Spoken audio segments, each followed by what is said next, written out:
सागर से एक ऐसी तस्वीर सामने आई है जिसे देखकर शायद ही कोई अपनी आंखों के आंसू रोक पाए। एक 35 साल का पत्रकार जिसने अपनी कलम से लोगों की आवाज उठाई, आज उसी पत्रकार की तस्वीर के सामने पूरा परिवार बिलख रहा है। पत्रकार भूपेंद्र शर्मा अब इस दुनिया में नहीं है। एक जानलेवा हमले के बाद भोपाल के अस्पताल में 3 दिन तक जिंदगी और मौत के बीच जंग लड़ने के बाद उन्होंने दम तोड़ दिया, लेकिन पीछे छोड़ गए हैं अपनी पत्नी और सिर्फ 11 महीने का मासूम बेटा, जिसका 28 जुलाई को पहला जन्मदिन होना था। जिस घर में बेटे के पहले जन्मदिन की तैयारियां होनी थी, वहां अब मातम पस रहा है। और इसी दर्द के बीच पत्रकारों और क्षेत्रवासियों ने सरकार से मांग की है कि भूपेंद्र शर्मा के परिवार को आर्थिक सहायता, पत्नी को सरकारी नौकरी और बच्चे के भविष्य की सुरक्षा के लिए ठोस मदद की जाए। सागर जिले के बिलहरा क्षेत्र में पत्रकार भूपेंद्र शर्मा की हत्या की खबर ने पूरे जिले को झकझोर दिया है। 35 साल की उम्र में भूपेंद्र शर्मा की जिंदगी उस वक्त थम गई जब सोमवार सुबह खुरई थाना क्षेत्र के निवासी भूरे उर्फ कृष्णा शर्मा द्वारा कथित तौर पर लोहे की पाइप से उन पर हमला किया गया।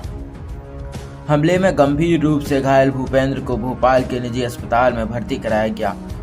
3 दिन तक डॉक्टर उनकी जिंदगी बचाने की कोशिश करते रहे। परिवार हर पल उनके ठीक होने की उम्मीद लगाए बैठा रहा, लेकिन आखिरकार जिंदगी की यह जंग भूपेंद्र हार गए। शुक्रवार को जब भूपेंद्र की अंतिम यात्रा उनके निवास से निकली तो सड़क पर लोगों की भीड़ थी, लेकिन हर चेहरा खामोश था।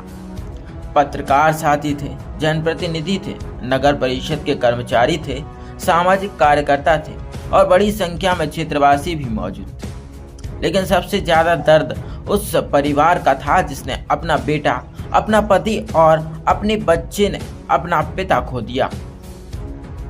भूपेंद्र शर्मा का 11 महीने का मासूम बेटा शायद अभी यह समझने की उम्र में भी नहीं है कि उसके पिता अब कभी वापस नहीं आएंगे। जिस दिन घर में पिता अपने बेटे को गोद में लेकर जन्मदिन की खुशियां मनाते, उसी घर में अब पिता की तस्वीर के सामने श्रद्धांजलि दी जा रही है। एक मासूम के लिए इससे बड़ा दुर्भाग्य और क्या होगा कि उसके पहले जन्मदिन से पहले ही उसके सिर से पिता का साया उठ गया। भूपेंद्र शर्मा के जाने से परिवार के सामने सिर्फ भावनात्मक संकट नहीं बल्कि भविष्य की भी बड़ी चुनौती खड़ी हो गई है। पत्नी के सामने अब परिवार की जिम्मेदारी है और 11 महीने के बच्चे के सामने पूरी जिंदगी। ऐसे में पत्रकारों और क्षेत्रवासियों ने सरकार से संवेदनशीलता के साथ आगे आने की मांग की है।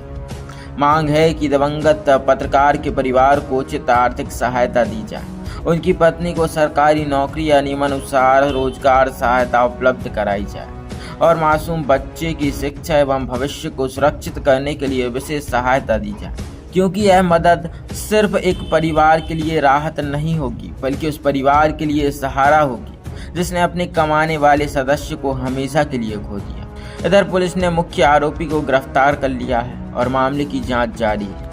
परिजनों और क्षेत्रवासियों की मांग है कि मामले की निष्पक्ष जांच हो और दोषी के खिलाफ कानून के तहत सख्त से सख्त कार्रवाई। पत्रकार की कलम खामोश हो गई, लेकिन उसके पीछे छूट गया एक परिवार जो आज भी जवाब तलाश रहा है। आखिर उस मासूम का क्या कसूर जिसके पहले जन्मदिन से पहले ही उसके सिर से पिता का साया उठ गया।